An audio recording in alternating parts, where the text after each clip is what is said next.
This is Eli's journey, and it's one that could not have been made without the incredible generosity of blood donors and a very special marrow donor. This is Eli's journey, told through the words of his mother, Mary Ann Lana, and his marrow donor, Denise Verzan. It's a story of a cowboy, Eli Bennett Lana, and how he came to be a bone marrow transplant survivor. When Eli was born on December 4, 2004, his parents braced for the worst. They knew through ultrasounds that their baby had a hand-arm abnormality. Despite his physical differences, Eli was a healthy, happy baby. As Eli grew, there were a few hand surgeries, each successful. Nothing slowed him down. In September 2010, Eli entered kindergarten with his charming disposition and a book bag almost as big as he was. Eli loved school and excelled in every way until January 2011, when Eli became ill. A high fever and cough kept him out of school for a few days, but over the weekend it seemed to ease. By Monday, he was back in class. But Monday afternoon, a heavily fatigued Eli trudged off the bus and fell asleep on the couch. Within the hour, he had a raging fever. The next morning, the pediatrician said it was pneumonia. But one day passed, then two, and there was no real improvement. Each night, he was covered in sweat. Each day, his fever spiked again. On Thursday night, February 3rd, he bumped his face in a fall. The resulting bruise was startling. The next morning, the pediatrician ordered blood work, and within an hour, the phone call came with alarming news. Eli's blood counts were dangerously low. Over the next several weeks, Eli's family was submerged in the world of hematology-oncology. Eli was put into isolation. His immune system was virtually useless. All precautions were taken as they searched for a cause and for a blood marrow donor. The diagnosis? Fanconi anemia, a rare genetic disorder for which there is no cure. A bone marrow transplant would fix what Eli called his goofy blood. The waiting continued April 2011. Eli could wait no longer. He was dependent on red blood and platelet transfusions to sustain his life. Without blood donors and without a bone marrow transplant, he would die. Eli and his family were in Cincinnati, where Eli was a patient of the Fanconi Anemia Comprehensive Clinic.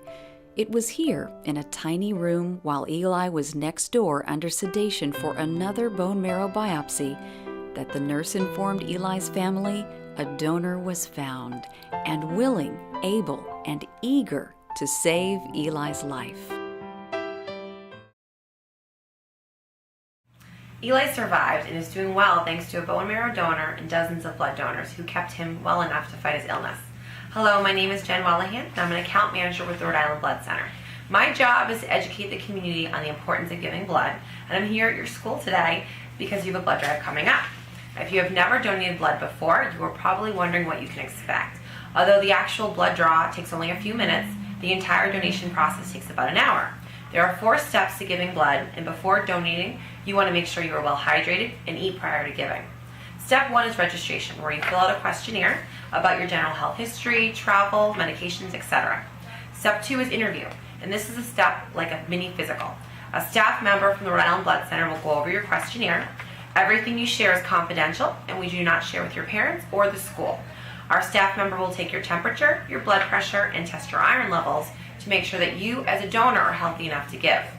Step 3 is the actual donation with the needle in the arm. And this only takes a few minutes, and it feels like a simple pinch of the arm. If you're well hydrated, this step will go by fast, and you will feel better afterwards. The last step is refreshment, where we thank you for your gift of saving 3 lives. Great job! Now you're going to take it easy for the rest of the day, and we're going to give you some juice and cookies. Make sure to stay well hydrated throughout the day. To donate blood, you must be at least 16 years or older. 16-year-olds must weigh at least 130 pounds or more, and you will need a parental permission slip signed by a guardian, where you can get from our website, ribc.org, or they're available at your school. If you are 17 years or older, you must weigh at least 110 pounds or more, and depending on your school's policy, you may need a form to give on school property. If you have any questions regarding giving blood, please call 453-8307 or visit our website. Every day people need blood, and our mission is to make sure the blood is always available for them. Please give the gift of life at your school and be a hero. A year and a half ago, I was 17 years old, and on the way home from skiing, I fell asleep at the wheel. And I hit a tree on the highway and basically lost my life. No matter how healthy, active, and happy you are, you never know when your life might suddenly change. I had no idea, and I'm sure that most people don't.